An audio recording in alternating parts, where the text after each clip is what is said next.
Hello students, welcome back to chemistry online class. Let's look at this question. Elements in the periodic table are arranged in order of their what? Now, there are two forms of periodic table. The modern periodic table, which were arranged, the elements there were arranged using their relative atomic masses. Relative atomic mass, which is shortened for RAM, also means mass number, and that is the sum of proton and neutron in the nucleus of the atom of an element. While the ancient periodic table was arranged, the elements there were arranged using their relative atomic masses, the modern periodic table elements were arranged using their atomic number. So an atomic number is a number of proton in the nucleus of the atom of an element. Now, so the best answer here is option A, but we have to look at all the options before you choose the correct answer. Also, in the periodic table, we have some facts that we need to know. The periodic table, the modern periodic table is in this form, and we have group 1 to 8. The groups there are vertically arranged down. This is group 1, group 2,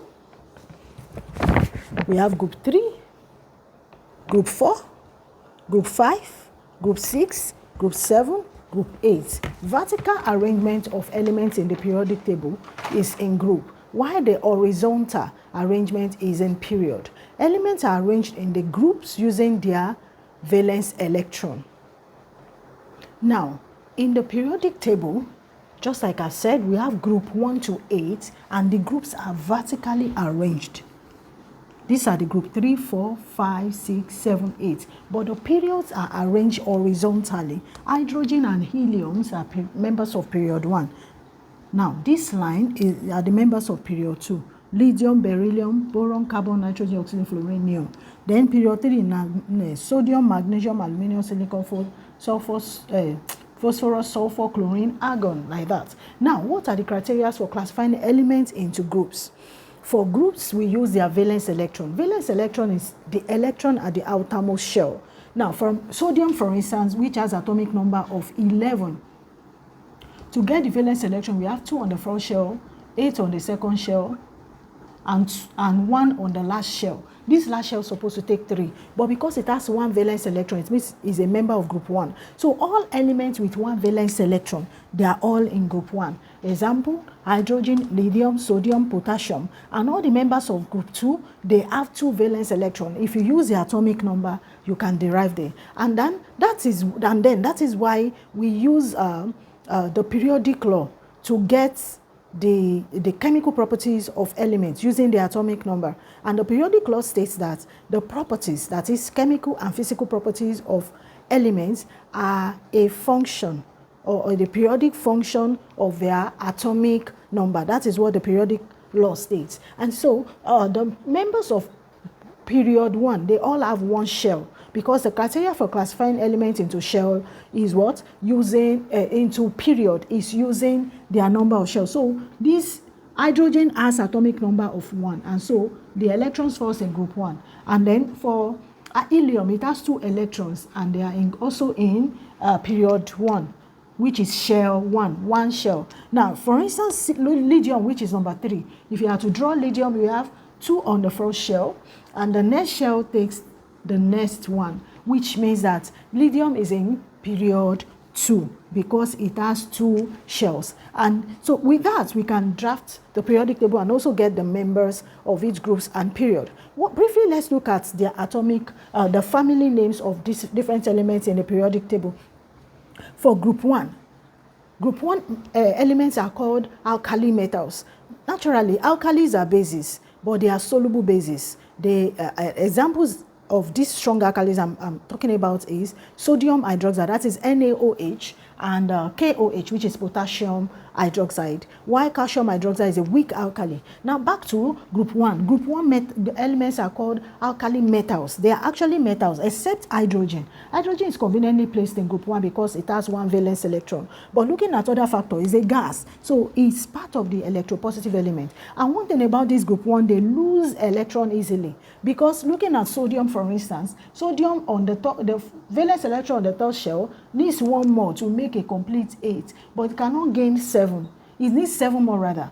So it will rather lose 1 easily. So any element that has a tendency to give out easily, that is those elements with 1 valence electron, that is electron at the outermost shell, they are electropositive and they are the strongest metals. So group 1 elements are these. They are members of, they have 1 valence electron each, and they are alkali metals because they dissolve in water. They react with with water, and they react with water to form an alkali and also liberate hydrogen gas. A very good example is sodium plus water will end up giving us, if water splits into hydrogen and hydroxyl ion, we will end up having sodium. Let me write the question here.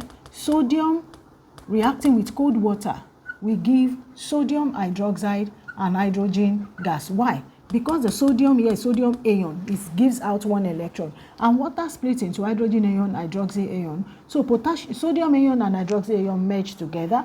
Their negative and positive sign cancels, and so we have this. Why the H there is written as diatomic elements, that is hydrogen gas. Now another one, all this group now, they react with cold water to liberate hydrogen gas and also form alkali. So that's why they are called alkali metals. Group 2 are called alkali earth metals because they form weak alkalis.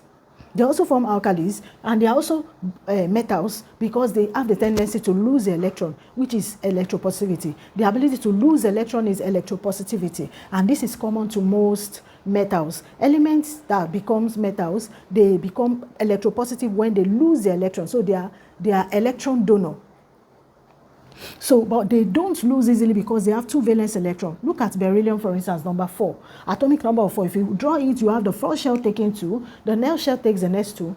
Now, as a need of 6 more to make the next shell complete 8. But it's easier for an element that has 1 valence electron, the shell, to lose it than gaining 7.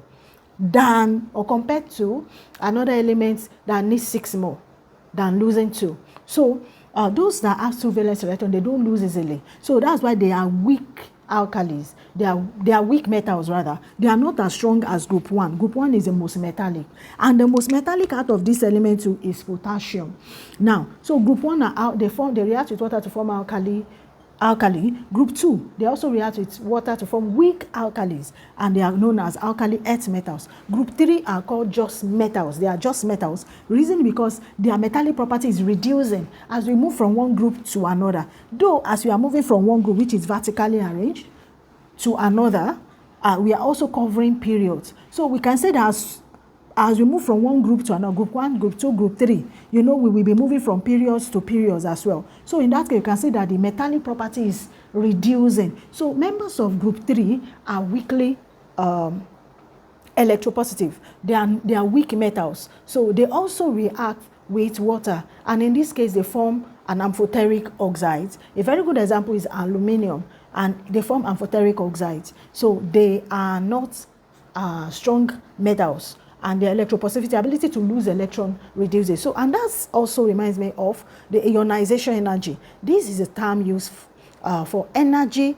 required to remove the valence electron of an element. Now, take for instance sodium that has a valence electron of 1 from the atomic number 11, and aluminium or magnesium. And magnesium is 12. So, if you arrange, you have 2, 8, 2. Now, magnesium will not lose 2 easily. Now, in this case, which one will require more energy? Magnesium requires more energy. Then group 2, it will not lose easily compared to group 1. Group 1 will lose easily. So the energy required to remove the valence electron of an element is ionization energy. So we can say here that group 1 metals, they have low ionization energy because they are more electropositive. They have the ability or the tendency to lose electron easily. So their ionization energy is lower than group 2, group 3. So we can say that as the metallic property decreases, ionization energy increases. The energy required to remove valence electron increases because it's getting more difficult to lose their valence electron, because the ability to lose electron is electropositivity. And then group 4 is a mixture of metals and metalloids. Group 5 is a non-metal. You can see here that non-metallic property is just starting. Group 6, they are also non-metal. Group 7, they are the most non-metallic element. They are the strongest non-metal. They are known as halogens. Group 5 is non-metal. Group 6 non-metals. Group 7 halogens. And group 8, they are called noble gases because they are inert. Now we can see here that helium is also in group 8, though it has 2 electrons, and the reason why it's conveniently placed in group 8 is because it has a complete shell. We can see here now that hydrogen and helium, they are in the same period, but helium is in group 8. Noble gases, they don't react because they don't have any reason to give out or lose. Their shells are complete, 2, and the first shell takes 2. Now neon is 10, the first and second shell, because the atomic number is 10. So when we arrange it, we have 2 on the first shell, 10 on the second shell, complete. So they are noble gases or inert gases because they don't react, they are unreactive. But back to group 7 and group 6, group 5. Now looking at group 5, group 5 has 5 valence, all the elements have 5 valence electron. Looking at nitrogen with atomic number of 7, if we draw the shell, we can say that the first shell takes 2, the second shell takes 5. Now the 5 is in need of 3 more. Now look at group 6. Oxygen is an example with atomic number of 8. The first shell takes 2, the second shell takes 6. Now which one we gain easily? Nitrogen, which is in group 5, needs 3 more. Oxygen, which is in group 6, needs 2 more.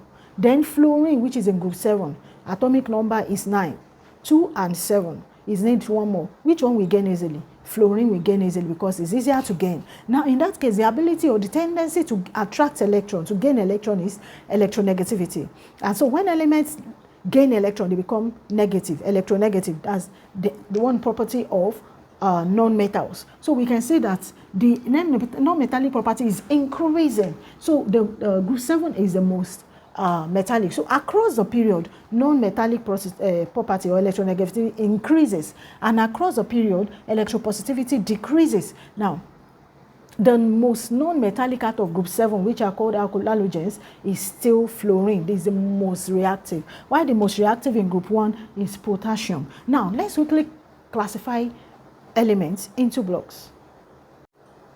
Classification of elements into blocks in the periodic table. Now, we know that we use SPDF to write electronic configuration of elements, and S orbital carries 2 electrons, P orbitals take 6 electrons, D orbitals take 10, and F orbitals takes 14. Now, in this case now, group 1 and group 2, they are in S block. Why?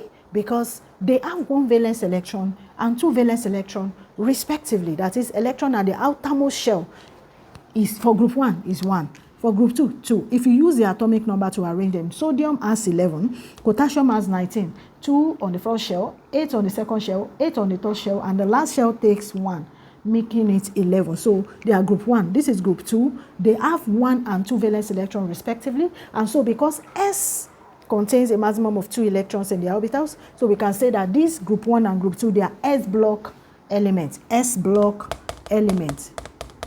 Now we have SPD F block. Now group 3 to 8 are P block. Why are they so? Group 3 now, group 3 element has 3 valence electrons in their outermost shell. So we can see, if you are writing 3, for instance, now that is S2 P1. If you are filling in electron. So what of group 4? S2 P2. Group 5, S2 P3. And P can take a maximum of 6. Now group 6, S2 P4. Group 7, S2 P5. And group 8, S2 P6. So we can see here that with the group 8, P is exhausted. P can take a maximum of 6 electrons. And that, no wonder why we call group 3 to 8 P block element, because the last electron there is in the P block. Then we also have the D block element. The D block elements are called the transition element, the transition metals. They are between group 2 and group 3 in the periodic table. Then we have the scandium, titanium, vanadium, chromium, manganese, iron, cobalt, nickel, copper, zinc as the number 21 to 30. And these are transition elements. Transitioning means changing. They are transition elements because they have variable oxidation state. That is, they have different oxidation numbers. For instance, now manganese has 5 oxidation number. Iron is also there. It has 2 oxidation number, iron 2 and iron 3. And what is responsible for this? Because they are D block elements. If you look at them, if you write the electronic configuration of scandium, the